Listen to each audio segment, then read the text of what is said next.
ബക്കറു സുൽത്താനും വരുമല്ലോ നോമ്പ് മുറക്കാൻ വരുമല്ലോ.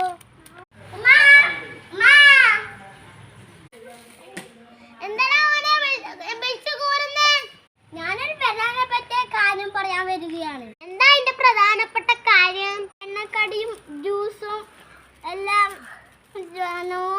ഞാൻ പറയുന്ന പോലെ ഉണ്ടായിരിക്കണം. എന്താ കുട്ടി എന്നെ പറയുന്ന പോലെ പണിയാക്കുന്നോ? അതൊന്നും പറഞ്ഞാൽ പറ്റില്ല. എനിക്ക് ഇപ്പൊ തന്നെ ഞാൻ ചോദ്യം കേൾപ്പിക്കും. ആടെ കുട്ടി ഞാൻ തോറ്റിനെ കൊണ്ട് ആക്കിത്തരാം.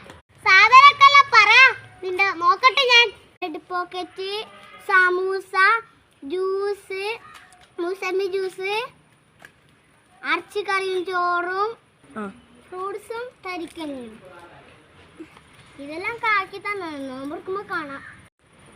നീ എന്തായാലും ഒന്നും കഴിക്കൂല മോനെ, ഞാൻ ആക്കിത്തരാം. കഴിച്ചില്ലെങ്കിൽ എന്റെ വായിൽ കുത്തി കയറി തരും. ഞാനെല്ലാം തുമ്പോ നോക്കാം. ഇല്ലെങ്കിൽ എന്റെ പേരെടുത്ത് ചൂലിനെ കൊണ്ട് നല്ല പൊട്ടാസ് ഓടിക്കുന്നുണ്ടെണ്ണം. എല്ലാം തുമ്മാൻ വിചാരിച്ചിരുന്നു. നോമ്പ് പറഞ്ഞപ്പോഴേക്കും എല്ലാം തുമ്മാൻ കഴിച്ച.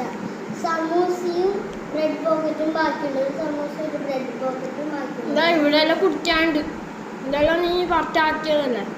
ഇവിടെ കഞ്ഞിയുണ്ട് നീ പുറത്താക്കിയ.